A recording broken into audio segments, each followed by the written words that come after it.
Where we're standing is where the first settlers came in 1781 after traveling all the way from about Mazatlan, there is Sinaloa, Mexico, crossing over to Loreto, and then making a long, long journey into Los Angeles, arriving here after about 4 to 6 months. I keep hearing both, so I settled for 5. The area where we're standing now is been many, many things over the years, from a dry and empty field to a Chinese area. This was Chinatown. That's why we have Hellman Quad. This has been the other side of the freeway, was a French neighborhood. This, of course, was Mexican. It has been Spanish. It has been Anglo. It has had all races and creeds throughout its history. The original City Hall is where the first Native Americans lived. Also, that was the home of Superman, the Daily Planet. When the first settlers came, they had their settlement on the other side of Union Station. But before that looked like a skateboarding field that was cemented in, it really was a river. And despite the fact we can really believe it never rains in Southern California right now, we all know that it does. And so their first village flooded. They moved it again, and it flooded until they moved it here. But the Indians, and they do say the Native Americans are very smart, because of course we know that LA is not flat, it's very hilly. They were called the Tongan. This was the city of Yatna. They were hunter-gatherers.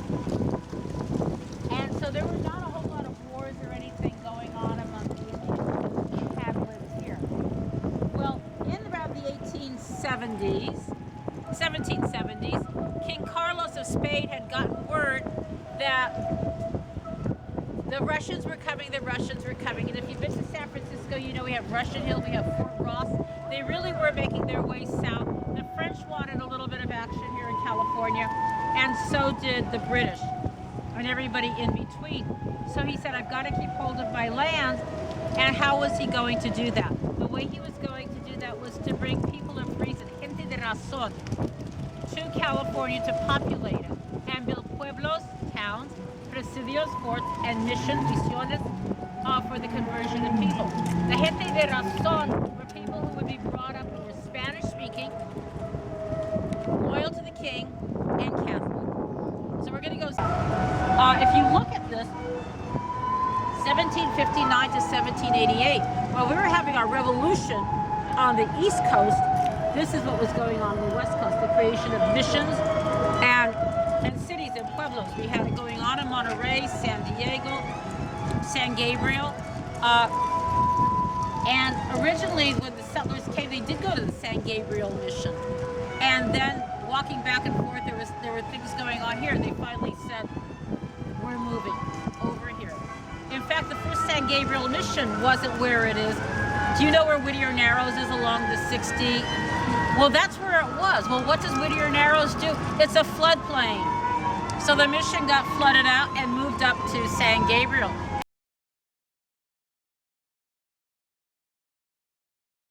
It was a scene of the wild, wild west with all that conjures up. It was also a place where in Los Angeles at one time where there was not free speech everywhere, where you couldn't get up on your soapbox, literally, and talk. You could do it here. There were bullfights and bear fights and cockfights and hangings. There were fiestas. And people like the Picos and the Avilas. We had 3-day fiestas for weddings and whatever celebration was going on. It's a place where a lot of the rancheros, and we all know where our Rancho Santa Fe and all of those are around, would come in. They'd have almost like a little house here, a pied-à-terre, to conduct business here. So all of that was going on here in the plaza area.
Hi, my name is Lourdes. I work here in Olvera Street. I have 1 year work here.